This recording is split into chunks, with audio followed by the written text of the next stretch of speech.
don't worry about your work, you give it up. What do you want? You want a roof? I'll give you.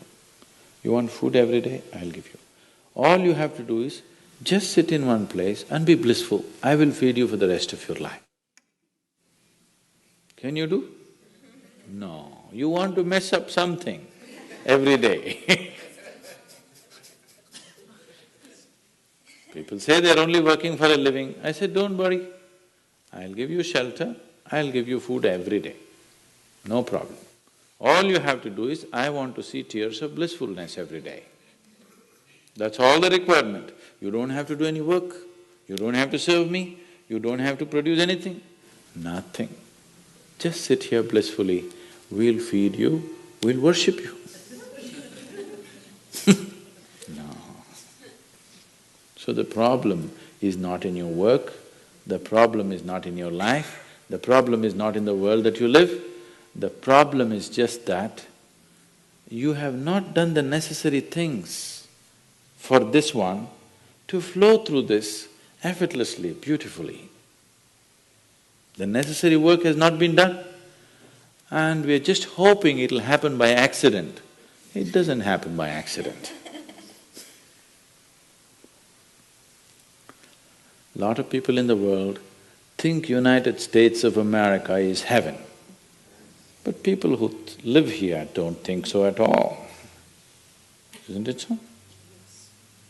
Isn't it? Lot of people in the world are dying to get an entry into the country. If you open up the southern borders,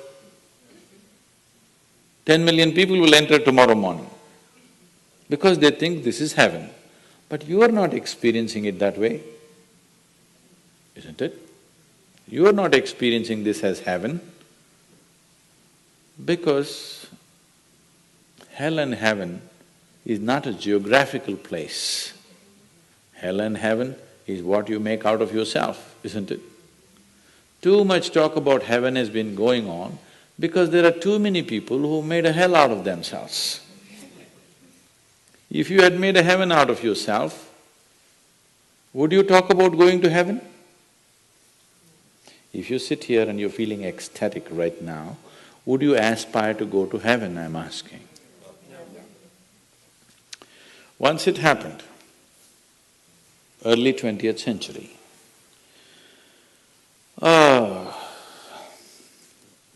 an Orthodox Greek church, a bishop from that church, Orthodox Greeks have their own separate church, they have their own pope who lives in Turkey, you know this?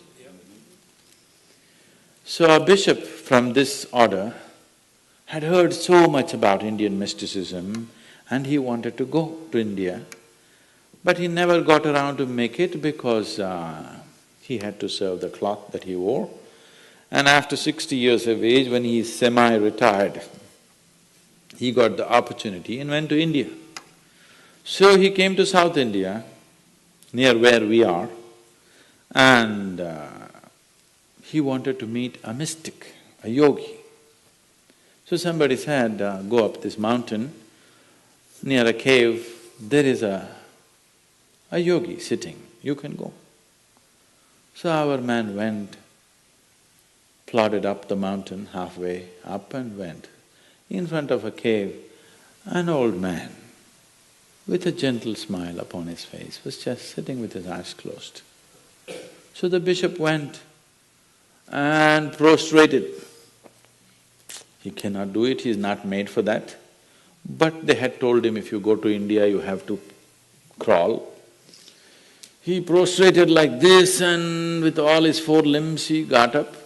The yogi looked at him with amusement. Obviously, he has never prostrated anywhere before. And he smiled. Then the bishop said, I am like this, I am a bishop. I have served in the church for so long, but I have a few questions, can you answer? The yogi smiled and said, yes, please, whatever the question. Then the bishop asked, what is life? At the age of 60. What is life? So the yogi closed his eyes, became very blissful and said, life is like the fragrance of a jasmine on the spring breeze. And tears of blissfulness flowed out of his eyes as he was saying this. Then the bishop said, no, no, no. Our Pope has told us life is like a thorn and we must renounce it. And even symbolically, Jesus himself wore a crown of thorns. So, how come you say this? Our Pope says otherwise. The yogi looked at him, smiled and said, well, that's his life.